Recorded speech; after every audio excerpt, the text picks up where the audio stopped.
তো বন্ধুরা, আমি আজকে যাব আমাদের গ্রামের শিব পূজায়। আজকে শ্রাবণ মাসের শেষ দিনের পূজা আমাদের এখানে। আমি যাব ঠিক এইখানটায়, যেহেতু মাঠে জল, ধান রোয়া, ওই কারণে মাঠ দিয়ে যাওয়া যাবে না, রাস্তা ঘুরে যেতে হবে। আর আমাদের এখানে কত সুন্দর পুজো হয় তোমাদেরকে আজ আমি দেখাবো। তো ভিডিওটা দেখতে থাকো, আর একটি লাইক, একটি কমেন্ট, একটি সাবস্ক্রাইব করতে অবশ্যই ভুলবে না তোমরা। চলো তোমরা দেখো মন্দিরের কাছাকাছি, আর একটুখানি গেলেই সামনেই শিব মন্দির। আর শিব মন্দিরে আমাদের আজ কি হচ্ছে তোমাদেরকে সবাইকে দেখাবো। তো চলো, বেশি কথা না বলে আগাতে থাকি।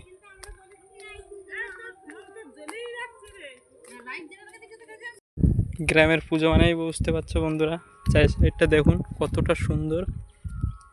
মাঠের দু সাইডে ধান রোয়া, আর রাস্তাটা এখনও মেরামত হয়নি, রাস্তাটা সেইভাবে ইটেরই আছে, কিন্তু এখানকার দৃশ্যটা খুবই সুন্দর।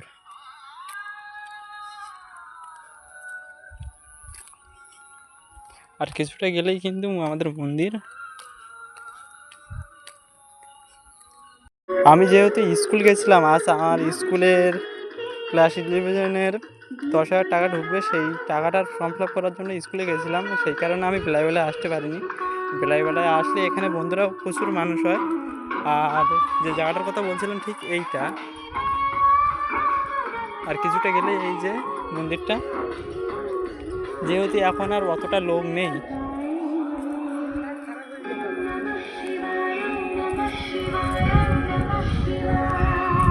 এই যে সেই জায়গাটা বন্ধুরা।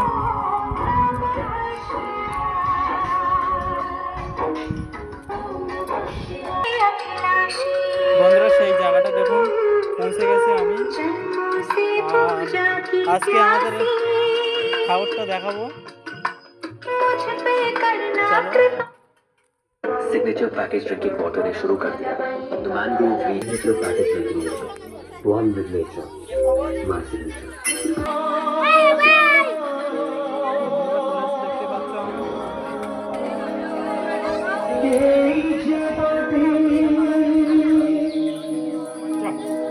এই হলো আমাদের শিব মন্দির।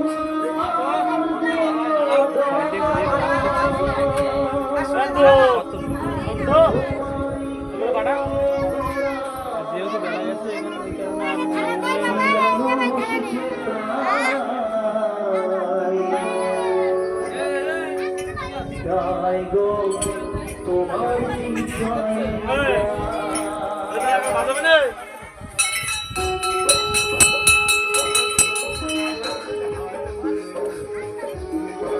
তো আমাদের এই যে পুজোটা হচ্ছে, এই জায়গাটার নাম হচ্ছে কৃষ্ণমোহন মুখার্জি গেরি আমাদের জায়গাটা।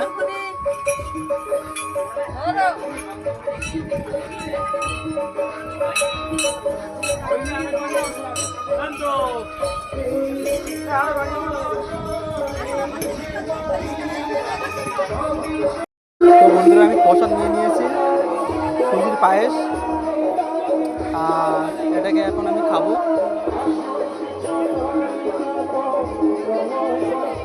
তো কেমন লাগলো ভিডিওটা বন্ধুরা, অবশ্যই কমেন্টে বলবেন।